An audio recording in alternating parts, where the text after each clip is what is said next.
All right. So as I was saying, my name is Chan, and I'm the current treasurer for Third District PTA. This is my first year with the district level. I have been treasurer on the unit level, gosh, since 2017 when Paso Verde first started. So I have experience in your shoes. So I completely understand what you guys are going through. And I'm hoping this training that I'm doing today is going to prepare you guys for the fiscal year end. Okay. And so, let's see, I will be here for this year and then next year because our term runs 2 years. So if you guys have questions, go ahead and send an email to me, which will be presented at the end of the slide. So I am going to start this. Yeah, I'm going to mute you.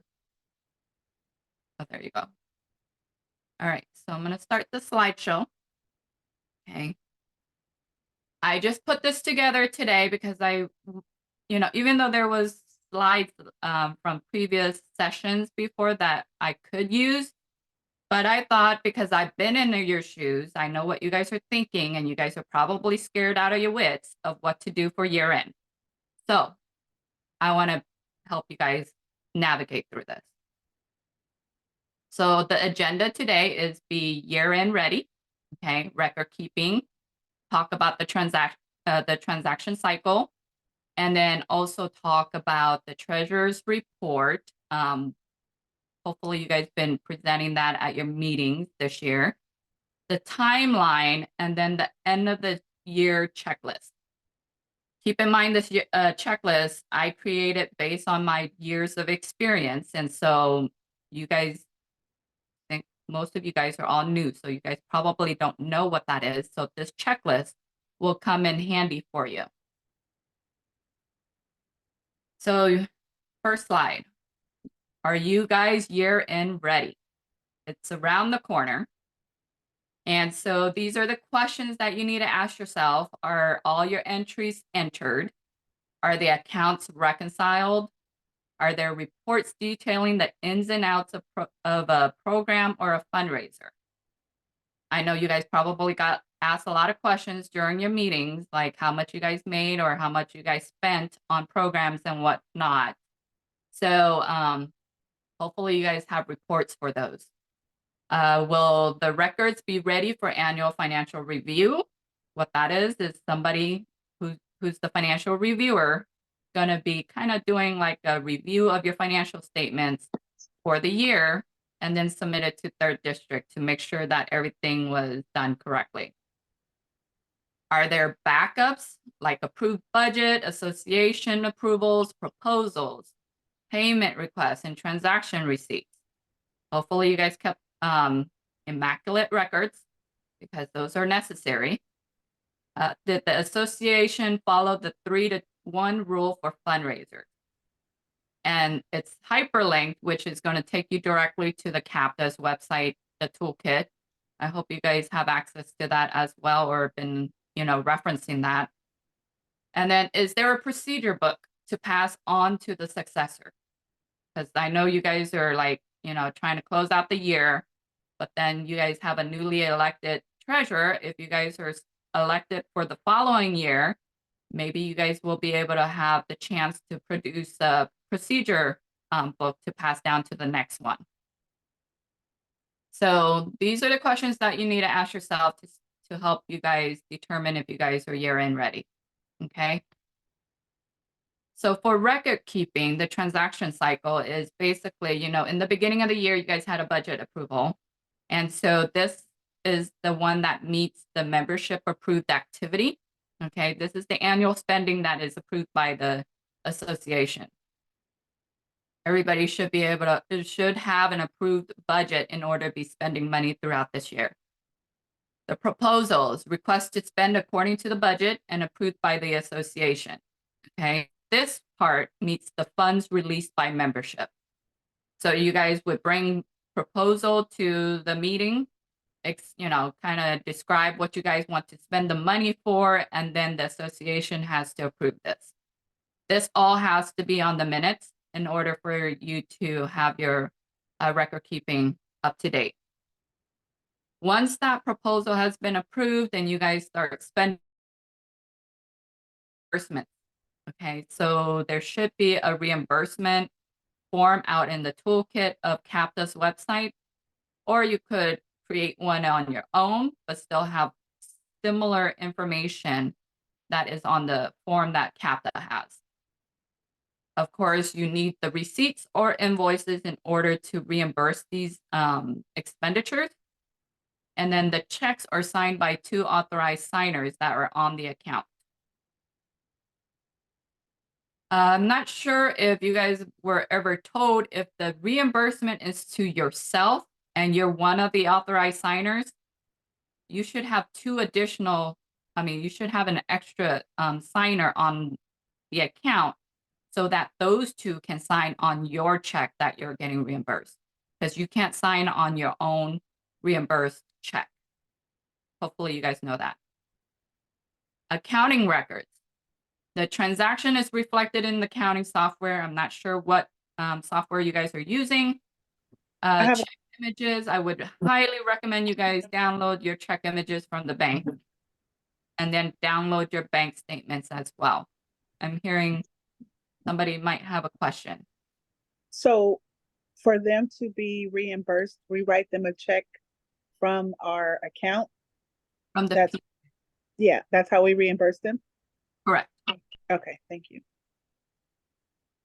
And so this cycle right here is essentially the transaction cycle, okay? So you need the budget approved in order to spend money, and then you need to have the association approve the proposal in order to actually go and spend the money.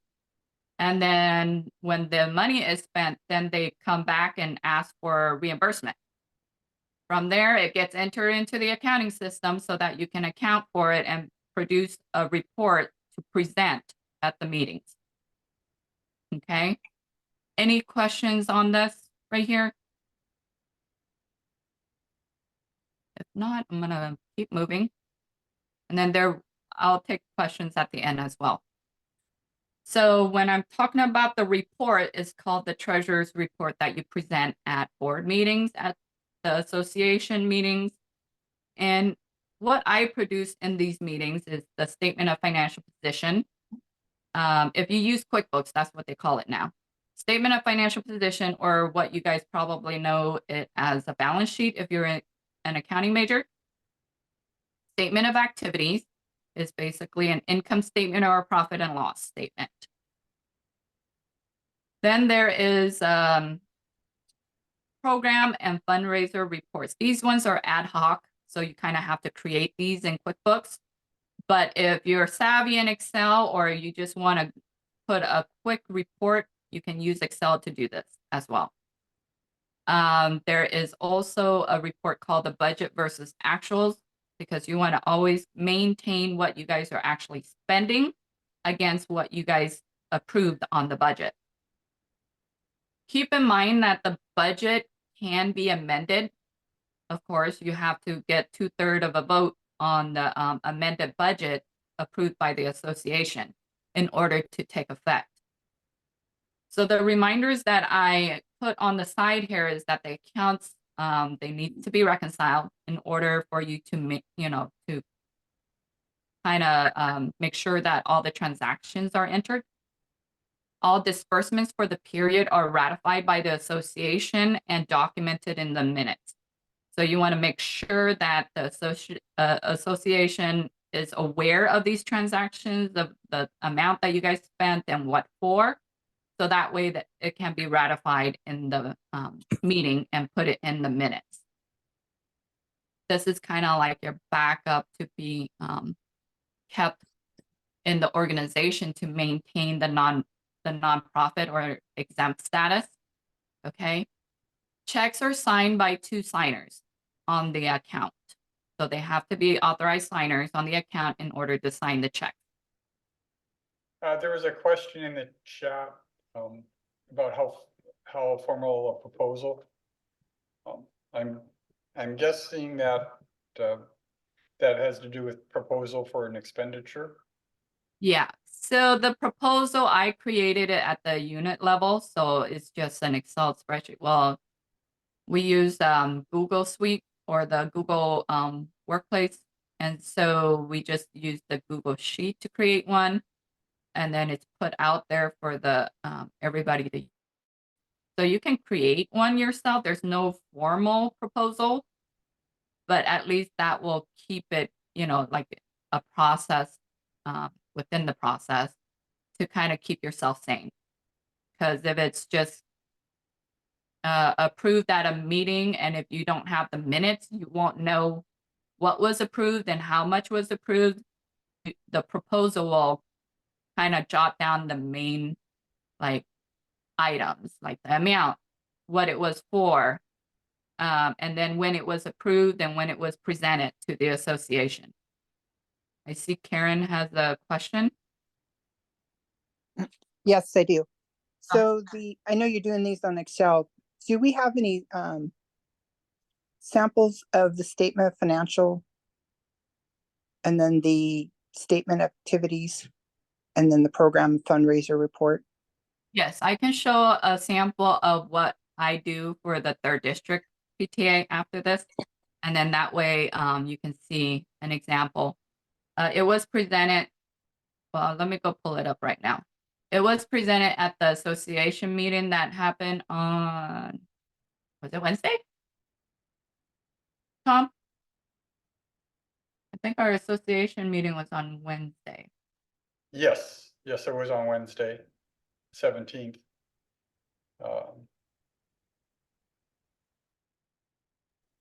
I'm more a visual person, so I wanted to see That's fine.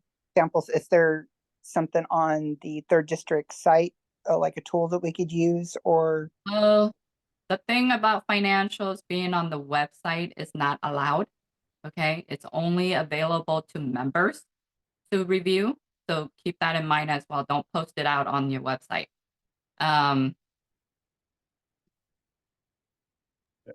Yeah, I think that we have, I think in some training materials we have, there's some samples, so I can go ahead and like send me an email and I can send you those samples. I know I've got them in paper, but I can always scan them and email them to you if I don't find them electronically.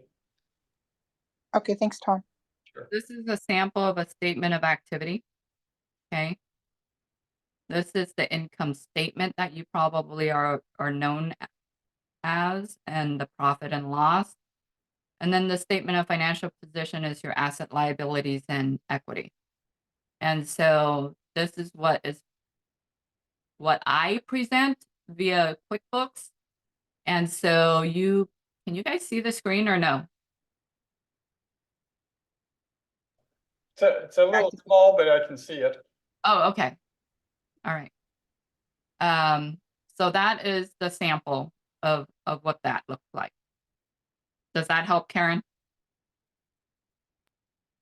Yeah, just trying to still piece a lot of stuff together.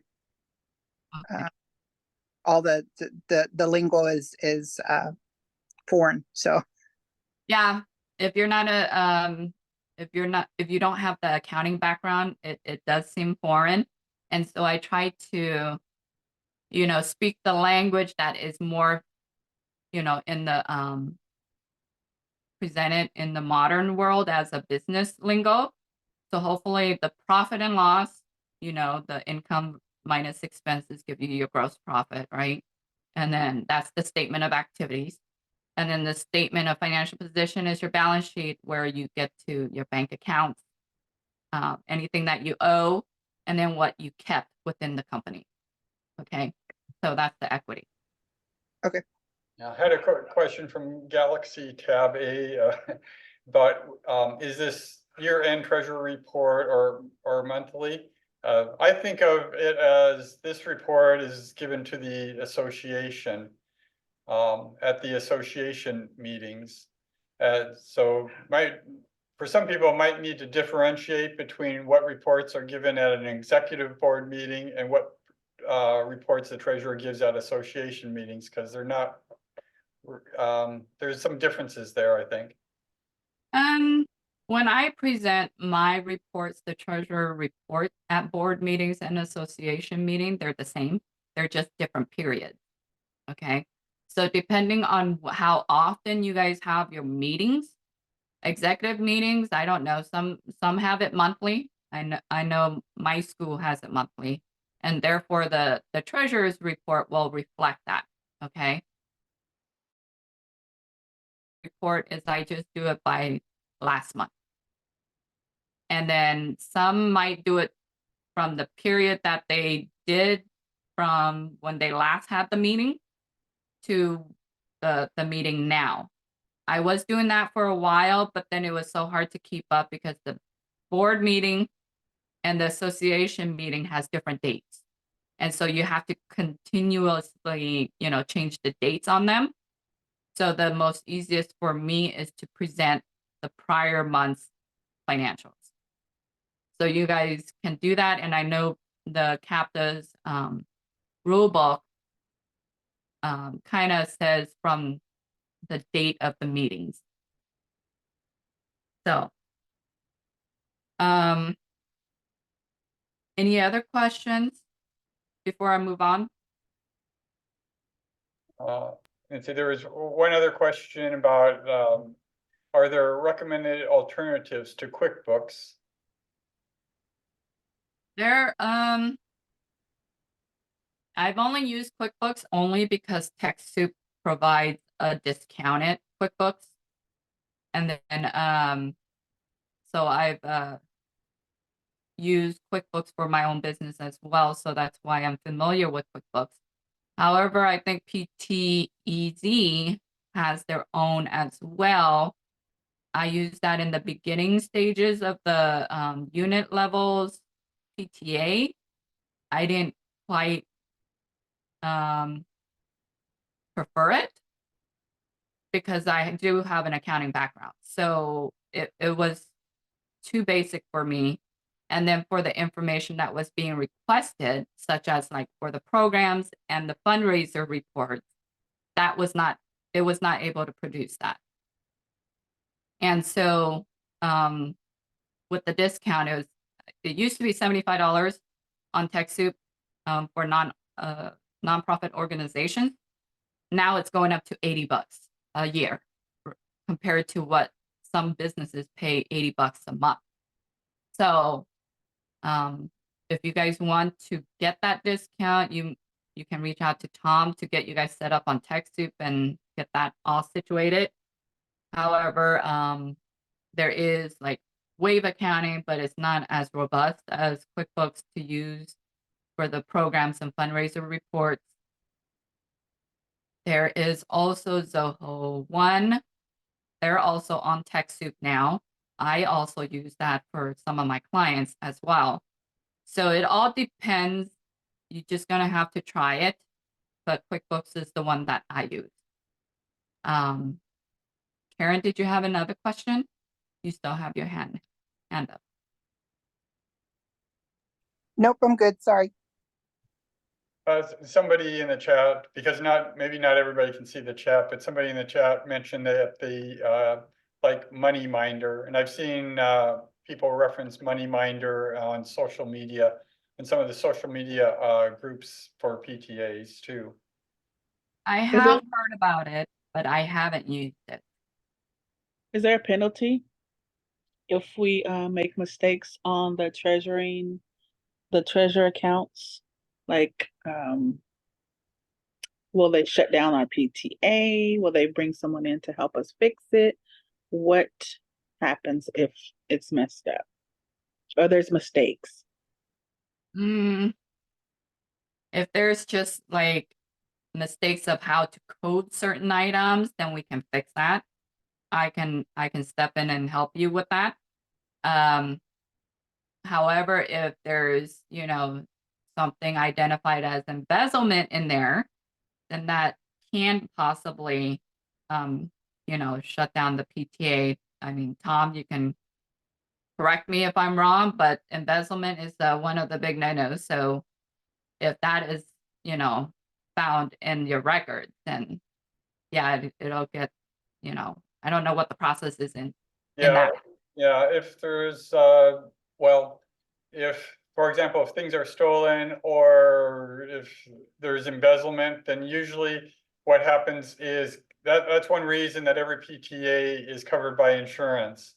So as long as things are trying to be done, correctly, that there is a honest effort, a good faith effort to do things, then if there's, severe problems, in a lot of cases, the insurance company will take a look at things and say that they felt there was a good faith effort and they will cover losses from things being stolen, or they can cover things with embezzlement. Although if you should be doing things in such a way that you really wouldn't have embezzlement as a problem. A lot of the checks and balances that are done by the treasurer in these financial procedures are designed to prevent embezzlement or mishandling of money. But when it comes down to, it comes down to the specifics. I mean, if there was gross negligence, then there could be problems. And we've had some PTAs where there has been embezzlement, and the police have gotten involved in investigators, but that's relatively rare and far between, but it's certainly not unheard of. I was while Tom was talking, I was kind of scrolling back in the chat, and Kevin was asking are you asking if the proposal has to be in writing? Or what were you? Yes, I was wondering if it has to be a written form that's approved by the association, or can it just be reflected in the minutes, discussed and reflected in the minutes? It can be just discussed and reflected. However, it's just for tracking purposes. Okay, A form would be ideal. okay, But let's just make sure to have it in the minutes. at oh, least. yes, we definitely do have it in the minutes. We hadn't done any kind of formal proposing, we just discuss it and approve it in the minutes. Yeah, and if it works for you, then all power to you. However, Okay.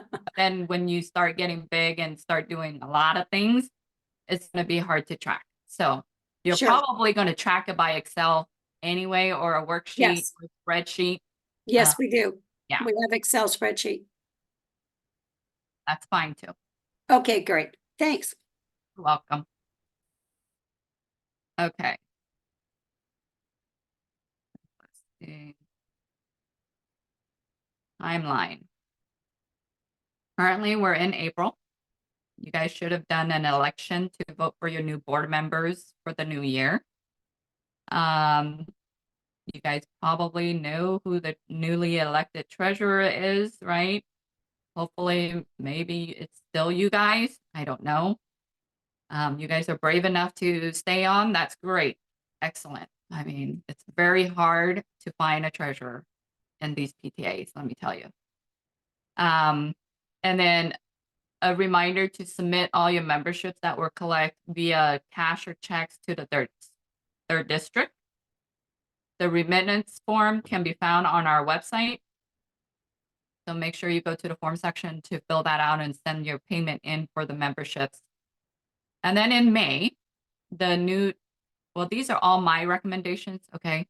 This is just from my experience as a unit treasurer, is that the new treasurer should shadow the current treasurer, okay? So that way you guys can learn the ropes together and then kind of start your training early.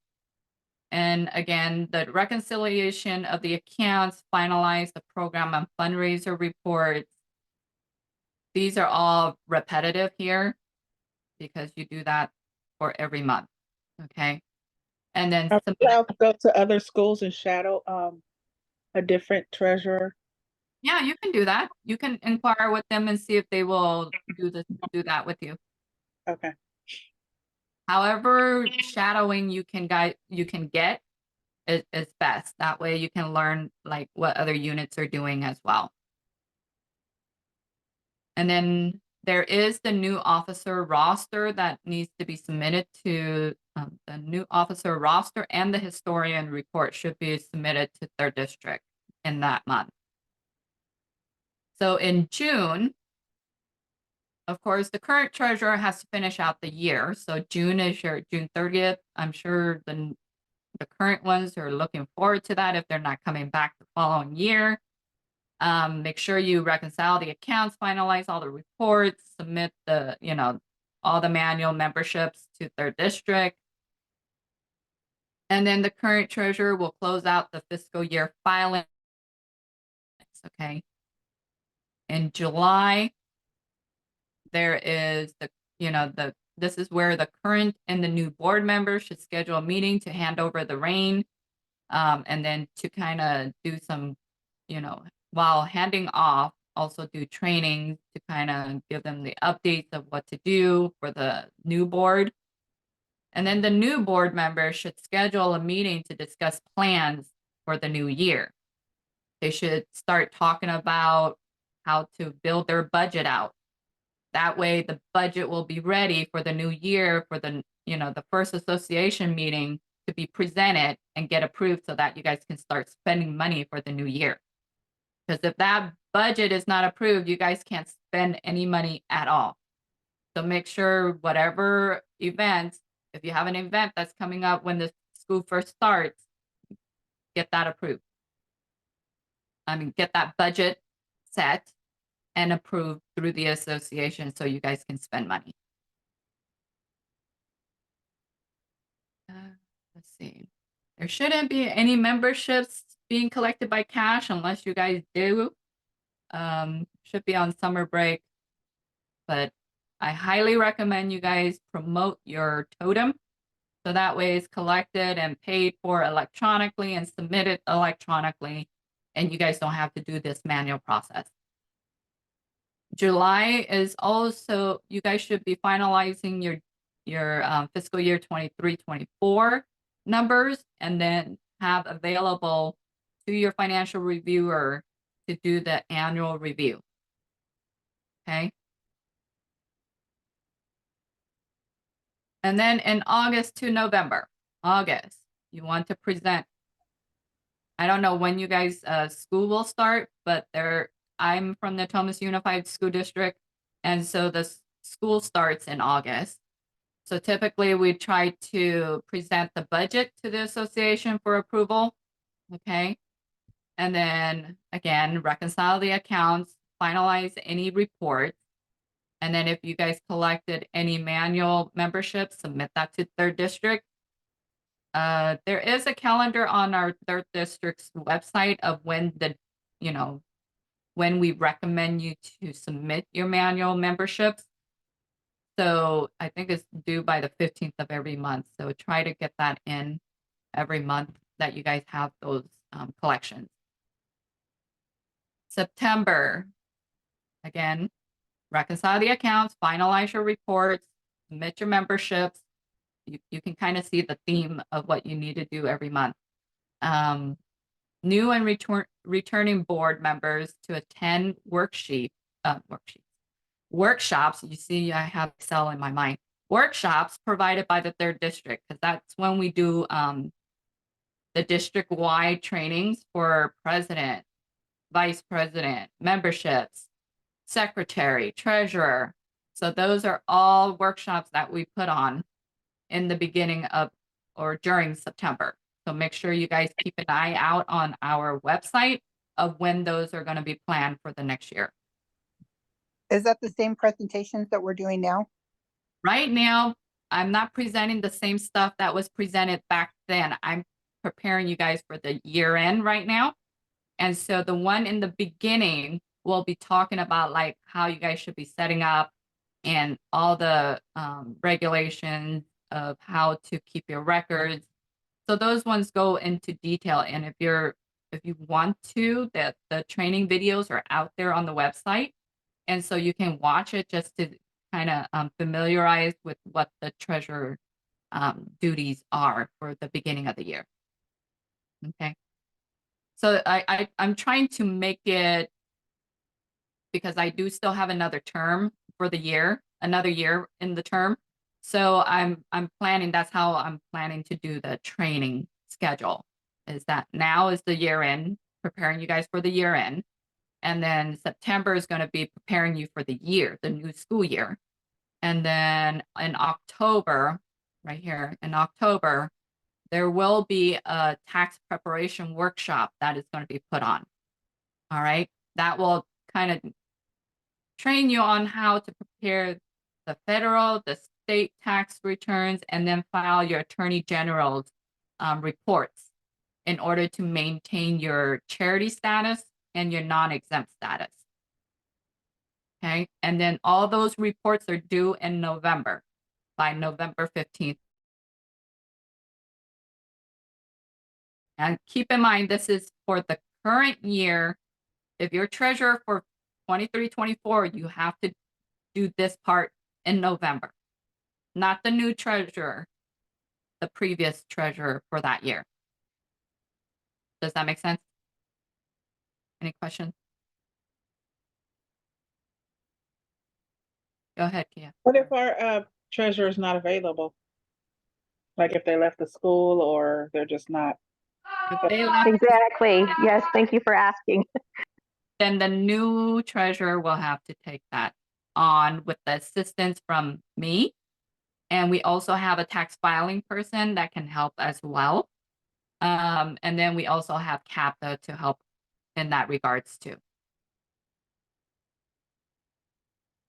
Is your email somewhere where we can reach out to you? Yeah, I'll have that in the last slide. Okay, thank you. You're welcome. All right, so that is the timeline. End of the year checklist. This checklist, I put this together with the many years that I've been treasurer for the unit level. There's not really, I mean, third district has come a long way with training workshops, and they now, they separated treasurer and the tax filing separately. So now tax filing has their own training for this. So this checklist kind of mirrors that, or provides a checklist so you can follow. So the first thing you want to do is finalize all your numbers, get your financial statements, because every form that you're filing is going to be based off of that annual financial report, okay, for the year. So you want to get your balance sheet, your income statement, or your P&L, and then all your program and fundraiser reports ready, finalized, because you're going to need the numbers from there. So federal taxes, if you made less than $50,000, you are very lucky to only need to file the easiest form there is. However, if you make more than 50,000, you go to the easy form. And then if you make, I don't know what the tier is, but 990 is the long form. You don't want to do the long form, but you will have to if you need to. So those are the three forms for federal. State taxes is the 199N. That one is for all those under $50,000. And then 199, luckily state only has two forms. 199 is anything over 50. Then comes the Attorney General. You have to file the RRF1 to renew your charity status. And then if you filed any of the 990Ns or the 199Ns, or anything with the Ns at the end, right? You have to file the CTTR-1 because they want to have your financials. They want the numbers of your revenue, what your expenses were. So basically they want your P&L, your profit and loss, or your statement of activity. So you have to fill that out. And so I'm going to take you to what that looks like. That checklist. I am going to make that bigger. Give me a second.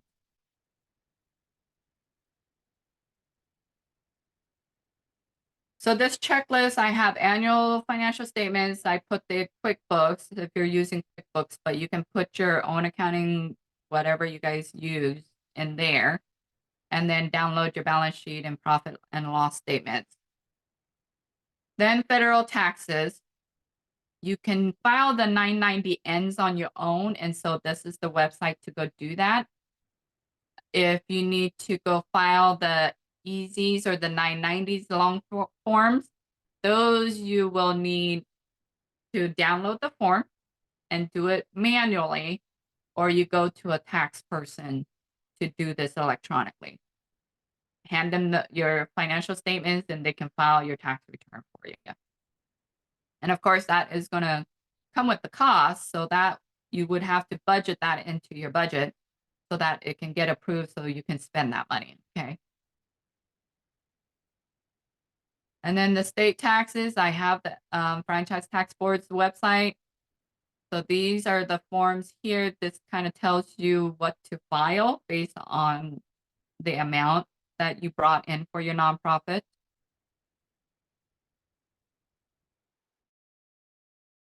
Site. You can sign in, you can sign on and register for an online account so you can file it electronically.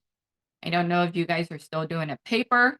You can still do paper, but I recommend doing it electronically so that way you can, you know, get everything done online and then pay online as well. So these links will take you to those websites and what, you know, what those forms look like. And of course, you want to save a copy of it after you file, or if you mail out that form, make sure to save yourself a copy, because you are going to have to mail that, or not mail, but send that to 3rd District for our records that you guys did it. And that's what the final step says. The one thing, if you guys applied for a raffle license and got approved, and you guys used the raffle and did raffles during your guys' fundraiser or whatnot, you have to file the raffle report. Okay, and then you also need to apply for a new license every year. So make sure you go to this link to apply for that. I have questions on the raffles. Go ahead. So if I'm understanding correctly, we have to give the proposal of what the raffle and everything is before we can get approved for it? Or is it just that we apply for a license to do a raffle? You are applying with the Attorney General's office to get that raffle license. You can't do a raffle without that license. Okay, And then once you finish for the year, they want a report of how much you guys made with that raffle for some reporting purposes or data that they're keeping track of. okay, that sounds a lot easier. I thought I had to do a proposal and what we were aiming Well, for. it will ask you approximate dates of when you're gonna, you know, plan on using this raffle. So you put in as much dates. So that's why the pre-planning in the beginning of the year of what kind of events you guys are gonna have is very crucial to help you apply for this raffle license, because it's gonna ask you approximate dates. And then it does, even if an event doesn't happen on those dates that you specify, at least you gave them like, oh, I'm gonna have about maybe 5 events that will be using raffle license. And so you can ask for more and report less. Hopefully that makes sense. Okay, and does it matter how many raffles? So say like we wanted to do like in spring, do a couple, I don't know, 3 or 4 baskets for, you know, the families not to bid on to raffle off. Does that, You mean within an event, or within an event, there's no limit of what kind of raffles how many raffles you have within that one event. okay, So you can, you know, so just go to the website link to determine what kind falls under the raffle. Because if it's a basket for like silent auction, that's separate. That's not under the raffle guideline, okay, because they have to bid on it. But if it's a chance to win, that's the raffle. So where you're drawing the ticket or whatever in order to get a chance to win. I think it comes down to whether raffles are considered gambling, where buying tickets for bidding on things, that's not considered gambling. So I think that's why they make that distinction of having to apply for raffles. Okay. Okay, I'll look at the website and then if I have more questions, I'll reach out to you and Let's see. And yeah, there's a question too about the timeline for applying for raffle licenses. It seems like I've heard that it can take a while. I highly recommend you guys do it 60 days prior, because that's what their website says, that it's going to take that long. Let's see. So now they did make some updates. They made some changes. So now they're going by calendar year. Okay. So your application will be for the calendar year, even though we're offering fiscal year. So keep that in mind. So January 1st through December 31st. So if you guys, this fiscal year is almost ending. So for fiscal year 24, 25, I recommend you guys get that now. Okay. So that way it'll get approved and then you guys will be off and running for the last half of this year. And then you have to file your report by February 1st of the following year of what you guys did for that raffle. So in here, it'll tell you how to apply and what's considered.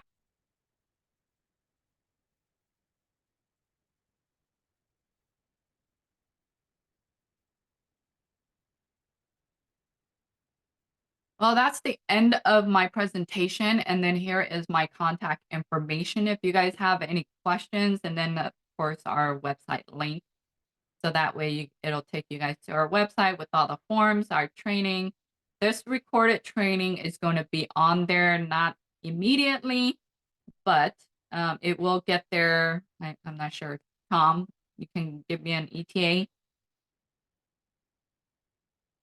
Oh, you're muted. Can't hear you. Yeah, I should have it up certainly by next week. I'll probably be putting them the slides and recording up sometime over the weekend. Okay.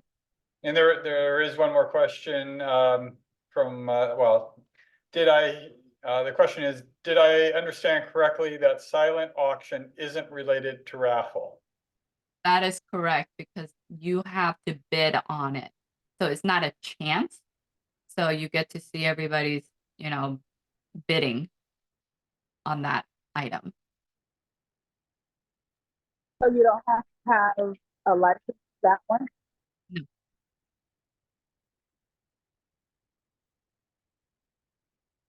Let's see.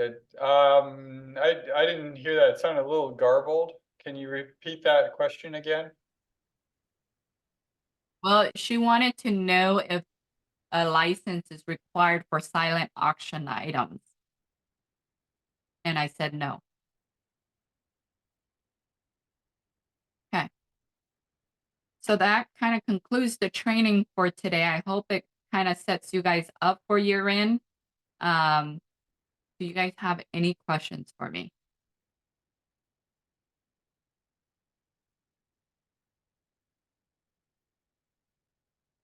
Sounds like a no.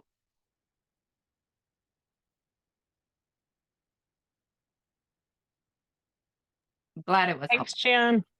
You're welcome. All right. I think we can stop the recording, Tom.